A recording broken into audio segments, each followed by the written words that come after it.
Hello friends, and welcome back to Figure Study, where I'm still trying out this new format. I've changed things up a little bit more. I've actually rearranged my little desk area, so now the desk is facing a different direction, and I can actually put the camera on the other side of the desk, so I can have the desk between me and you all, and it gives me a surface to put things on. That's kind of conveniently situated, I think. I don't know, we'll see how it goes. Also, it's a little easier to adjust the light. So, let's launch right into this. Today, we are taking a look at the... One second. I had to look it up because I forgot. It's the Macross 7DX VF-17S Stealth Valkyrie. And this is a very nifty and also kind of old school-ish toy. I don't know the exact date that this came out. I think it was in the early 2000s. It sounds really weird to refer to it as an older toy, but like, that was close to 20 years ago now.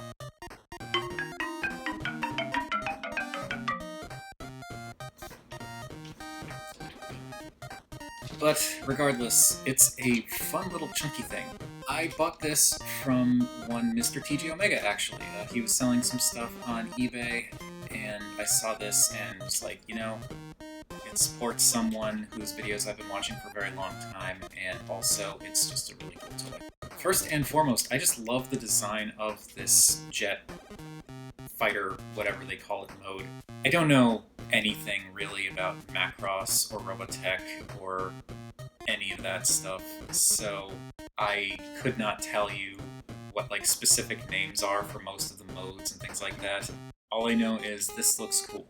I like the shape of it too. It's got much more of like a sort of thick V shape to it. I don't know, it just looks denser than a lot of the other Valkyries that are out there. And I like how, in this mode at least, the wings aren't really meant to move, because this has more of like a stealth fighter kind of look to it.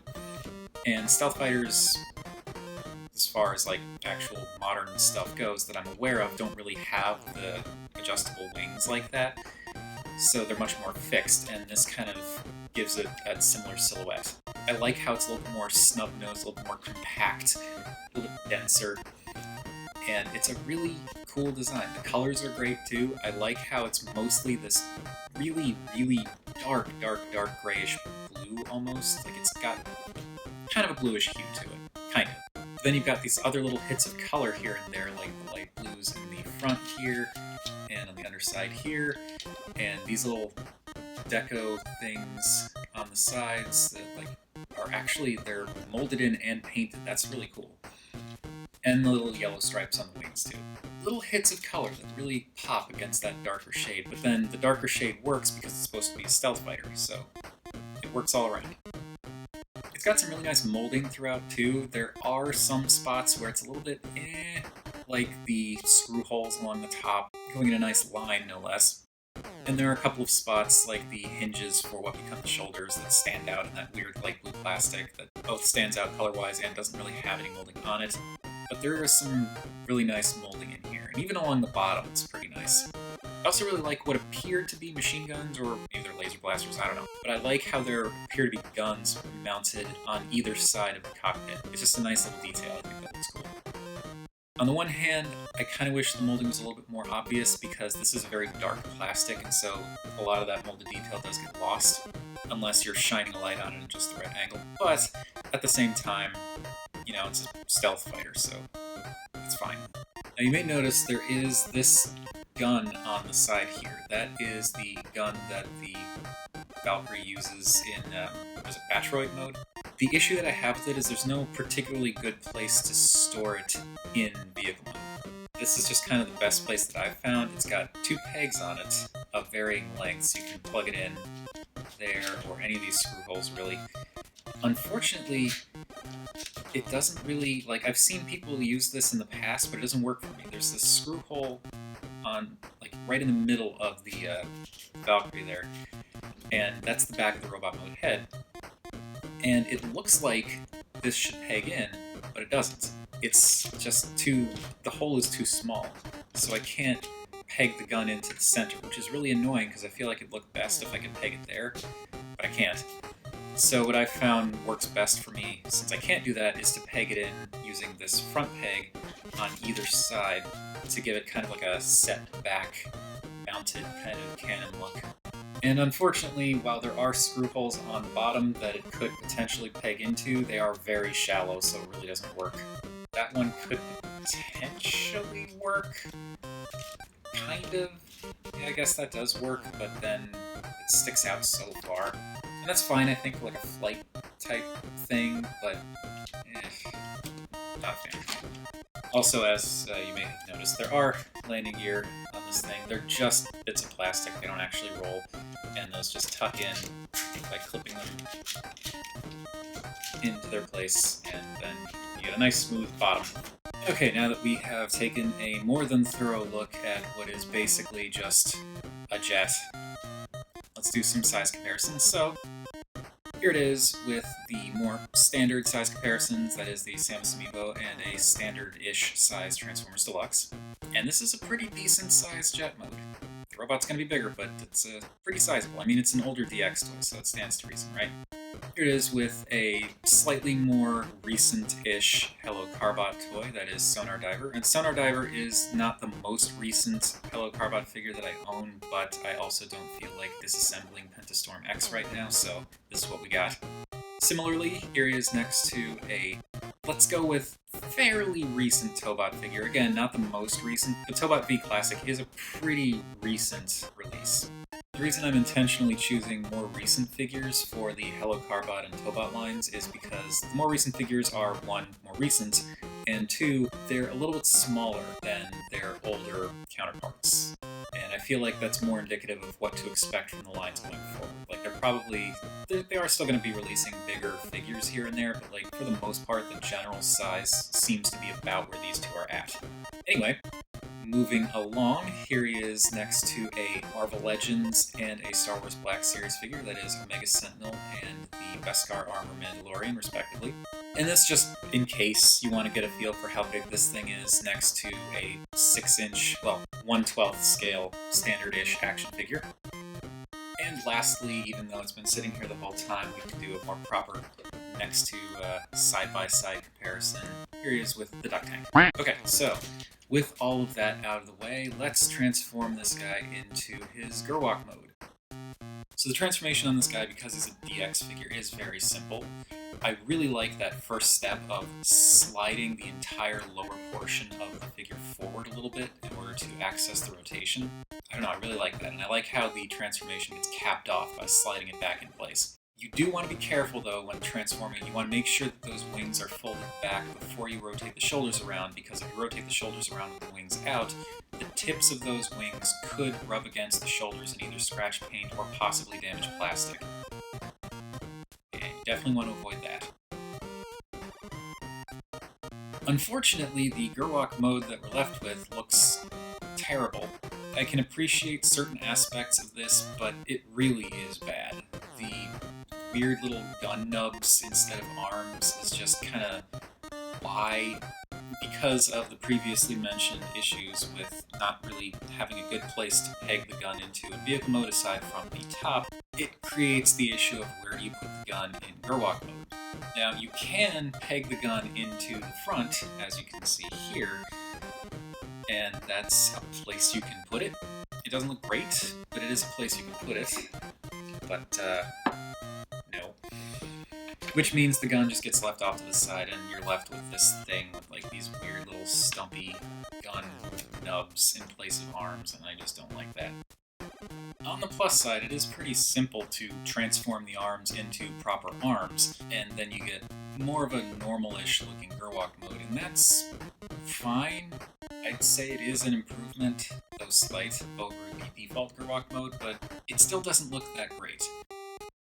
There's this weird kind of back flap that's just a flap with wings on it along the back. The arms are kind of in a weird position. It doesn't look bad when you've got the gun kind of underslung with the armpit like that, but it's still not a great Gerwalk. Also, unfortunately, the Battroid mode suffers because of the Gerwalk stuff, which we will get into more when we talk about Articulation. Those of you who are familiar with this toy will know exactly what I'm going to be talking about. Anyway, moving on to size comparisons. Here it is with the more standard size comparison-y stuff. Samus Amiibo, typical-ish Transformers Deluxe.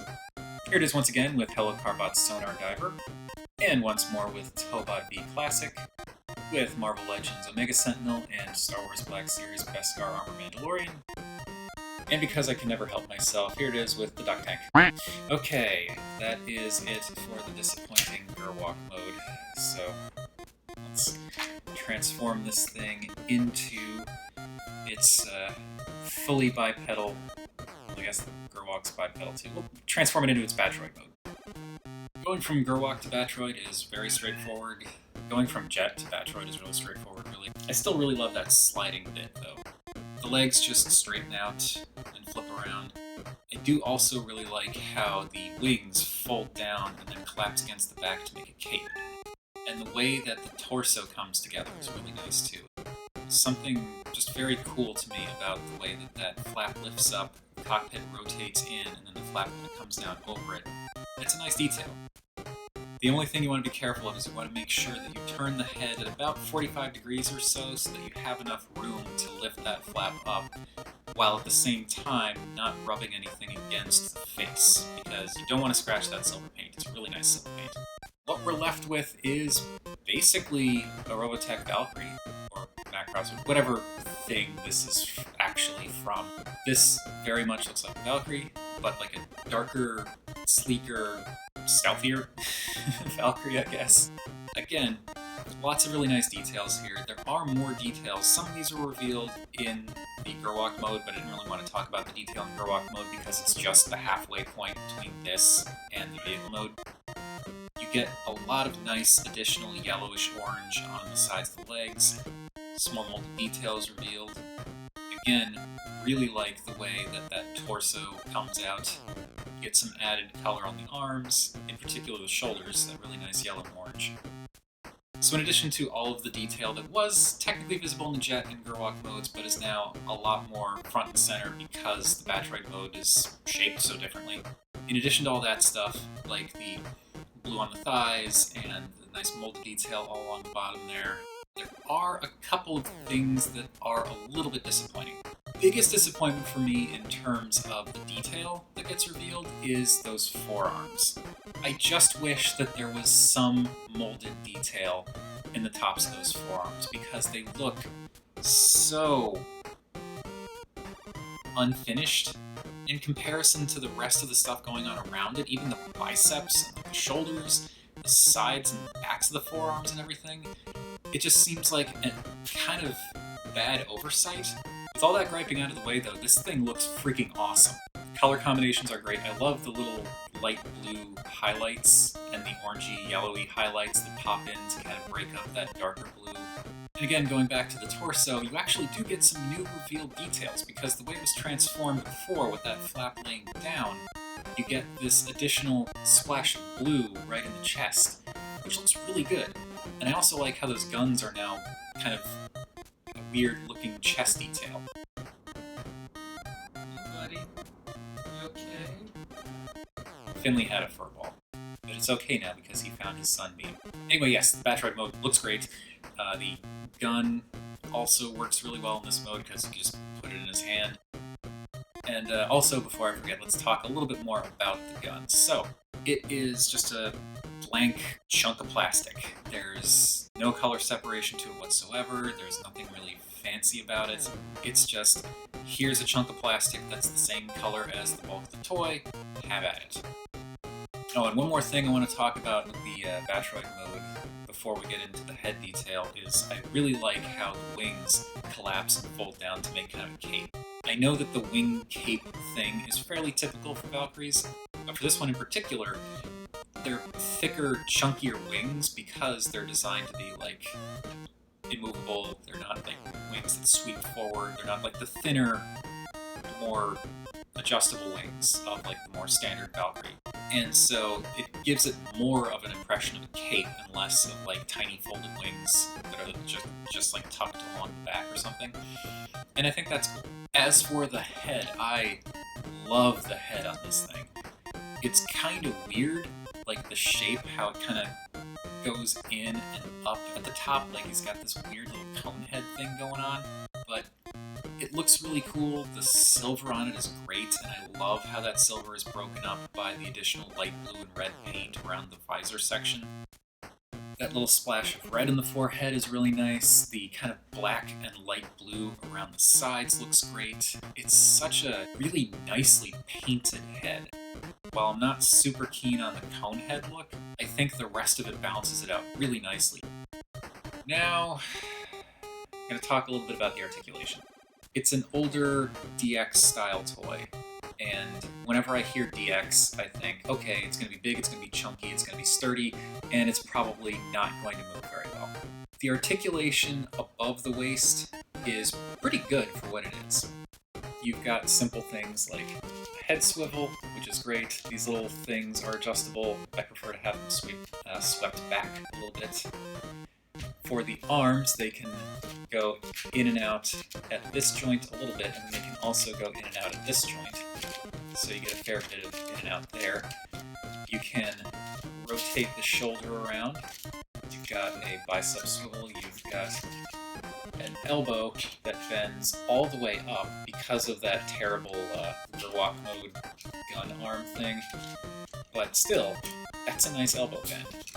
Then you get to the torso, and I mean, the torso doesn't do anything, which I'm fine with. I can understand why. There's really no place to put a waist swivel there, I don't think. You get forward and backward on the hips like this, and that's pretty good. It's a little high up, though, but it's fine. You get thigh swivel, which is also good. Unfortunately, there's no outward motion because of the way all of this moves. It is what it is, you know, like it's an older toy. Because of the way it transforms, I can kind of see why they didn't have a good place to put something like that in there, but it is a little bit of a shame. This is the thing that everyone who's familiar with this toy already knows, is the fact that you can't bend the knees. Like, that's all you get. You get a half click. And the problem is, the way that the plastic is molded around here, this stump that comes down into the leg here is wider than the gap that it would need to fit through. So you cannot bend the knee more than this. And from this angle you can see how you've got this big chunk here, and that's just not going to fit through that narrow gap there. And I know that there's a way to modify this to kind of carve out some plastic in there and give it a more proper knee bend. I don't want to do that, mainly because I want to try and preserve this guy as best I can, because I think he looks amazing. If it wasn't a visual thing, if I could do a modification that would allow him to bend his knees like a normal humanoid thing, and not have this like weird bit of gap there, I would do it, but I just can't bring myself to carve out the plastic on this thing. And then for the feet, you get a click back like that, click forward, and you kind of get another click forward there, but this is basically the position, that kind of mid position that you want for the Battroid mode. And you can adjust the heel and the toe. It's more for transformation than for posing, but it's a thing, it's an option. Okay, now that all of that detail and griping and whatnot is out of the way, let's do the last round of size comparisons. So, here it is with Samsung Amiibo and standard-ish deluxe transformer, Cybertron Downshift. This is a big bipedal robot, which is another reason why it's so much fun. Here it is with Hello Carbot Sonar Diver, and it's about Hello Carbot size, so that's pretty great.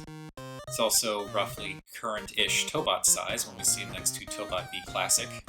Here it is with the Marvel Legends Omega Sentinel and Star Wars Black Series Beskar Armor Mandalorian. Should have picked a different figure because that's such a mouthful. And lastly, here it is next to the Duck Tank. So, that is going to do it for, hang on a sec, the Macross 7 DX VF-17S Stealth Valkyrie. There's just so many words. But yes, this is an incredible figure. It's, as I said, older, simpler, definitely has some issues like the bland forearms, the lack of articulation, the really kind of subpar Gerwalk mode, but I don't care. The Gerwalk is just kind of like, let's call it an unnecessary third mode. For me, this is entirely about the jet mode, or fighter mode, whatever you want to call it, and this, the Valkyrie, Battroid, whatever mode. And really, I feel like I'd be more disappointed at the lack of knees if he also had the outward motion on the hips. Because since the legs are so restricted already, it's kind of like, adding knees would be nice, but it's, you know, still not going to get a huge range of posability because he can't move his legs out. Unfortunately, I don't know. I don't know that it would be worth paying the kind of 100 plus, 200 plus, I don't know, aftermarket prices that I've seen this thing go for. It's cool, but I think unless you're like super into this stuff, it's probably not necessary. But if you can find it for a really good price, then by all means, because it's a fantastic figure. Anyway, that is going to do it for this thing. I'm not going to bother looking up the name again. Thank you everybody for watching. As I've mentioned recently, started up a Patreon, so if you want to check that out, there's going to be a link in the description, and also there will be a link on the end card, if you're so inclined. Not a thing that anyone needs to feel obligated to do. For anyone watching this video, especially if they're watching it around the time that it's actually going live and not like 5 years down the road or whatever, I'd like to know what you think of the new video format, because I'm still kind of feeling it out. I think I like this a little bit better. I like having the desk here. I like speaking to the camera as I'm talking about stuff, and then cutting in the more up-close footage and stuff like that for like size comparisons and detail work and whatnot. But I am curious to know what you all think, because I know it is a departure from what those of you who've been here for a while are probably used to. So whatever you think about any of that stuff, whether it's the figure, the Patreon, the new video format, feel free to chime in the comments down below. I always do enjoy hearing from you all. And remember, art is more than meets